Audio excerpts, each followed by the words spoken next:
नमस्ते and welcome to my channel D cast universe. आज मैं आपके साथ बात करूंगी वृश्चिक लग्न राशि वालों के लिए कैसा रहेगा मई 2025 का महीना। वृश्चिक लग्न राशि वालों के लिए अगर मैं बात करूं तो आपके लग्न के लिए आपके जो लग्न के स्वामी बनते हैं, साथ में वो आपके छठे भाव के भी स्वामी बनते हैं। तो वो फिलहाल इस माह में नीच के रहेंगे। अब जब लग्न का स्वामी जो छठे भाव का भी स्वामी है, तो कहीं ना कहीं अगर वो नीच हो रहा है और वो नवम भाव में नीच हो रहे हैं, तो ये आपको मिक्स्ड रिजल्ट देंगे। कुछ अच्छा भी होगा, कुछ खराब भी होगा। अब जैसे हो सकता है आपके फादर की हेल्थ डिस्टर्ब कर जाए, ठीक है, आपके फादर अथॉरिटीज़ के साथ मतभेद हो सकते हैं इस समय में, लेकिन आपको भाग्य का साथ और बड़ों का साथ ज़रूर मिलेगा कि आप कुछ अगर चेंज ऑफ प्लेस करना चाह रहे हैं या चेंज ऑफ प्रोफेशन करना चाह रहे हैं, कोई कंपटीशन दे के हो सकता है आपको वो लाभ मिल जाए, आपका जगह परिवर्तन हो जाए, आपकी पोजीशन का परिवर्तन, कार्य क्षेत्र का परिवर्तन, कोई कंपटीशन क्लियर करके कुछ हायर एजुकेशन के लिए जाना चाह रहे थे, इसके भी चांसेस यहाँ पे बहुत अच्छे से दिखते हैं। लेकिन आपके फादर की हेल्थ, अथॉरिटीज़ के साथ डिस्टर्बेंस, ये सब ज़रूर होगा, ठीक है। फिर उसके साथ आप अपनी नींद पे भी ध्यान रखिएगा कि आपको साउंड स्लीप हो सकता है इस समय में ना आए।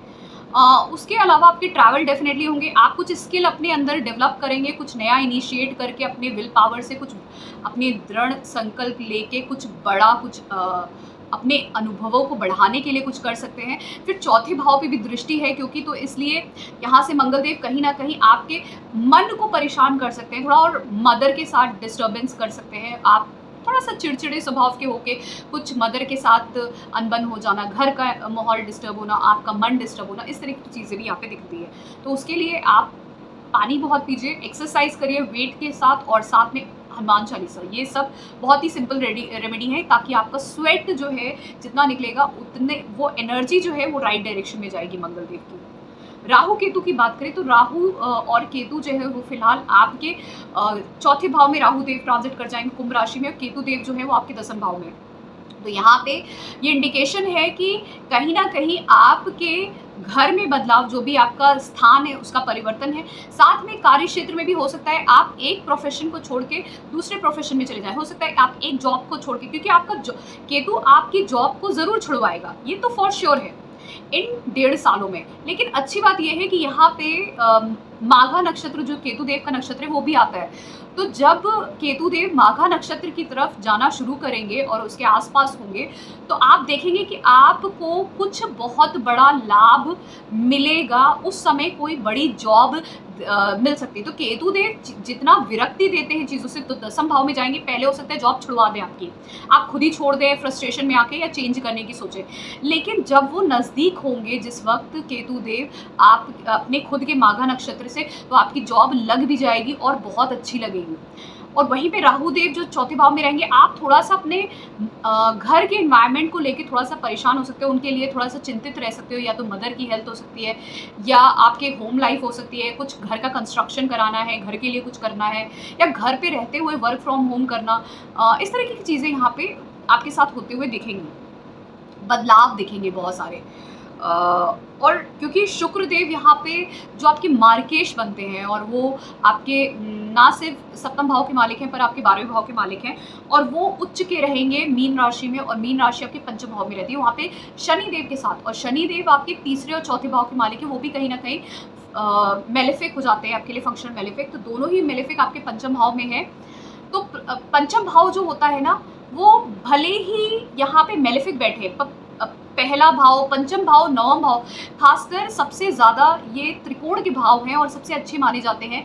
तो यहाँ पे जब दो मेलेफिक एक साथ कंजंक्ट करके आपके लग्न के लिए मेलेफिक शनिदेव और शुक्रदेव एक साथ कंजंक्ट करके बैठेंगे मीन राशि में, तो मीन राशि में तो वैसे भी बृहस्पति देव की राशि में शनिदेव जो होते हैं अच्छा प्रभाव देते हैं।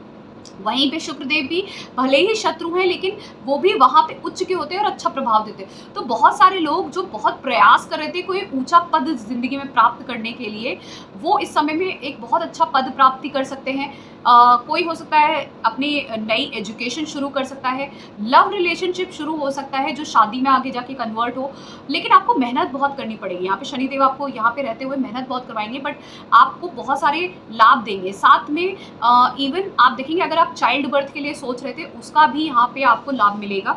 और मैं लाभ इसलिए बोली क्योंकि सप्तम दृष्टि दोनों की ही 11वें भाव पे है और पंचम भाव भी कहीं ना कहीं नेम से जुड़ा हुआ है, थ्रोन से जुड़ा हुआ है, हेरिडिटरी पोजीशन से, चाइल्ड से, रिलेशनशिप से, चेंज से। वो ऐसी जॉब्स होती हैं जहाँ पे आपको जहाँ पे प्रोडक्ट डिज़ाइनिंग, सेलिंग, बैंकिंग के, टीचिंग के, ये सब जॉब यहीं से ही देखे जाते हैं। क्रिएटिविटी जो होती है ये यहाँ से देखी जाती है।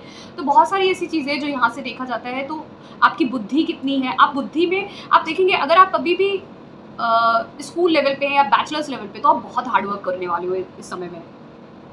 फिर इनके जो डिस्पोजिटर हैं बृहस्पति देव, वो आपके अष्टम भाव में रहेंगे। जो यहाँ पे राशि आती है वो आती है मिथुन राशि, वो भी 14 मई से।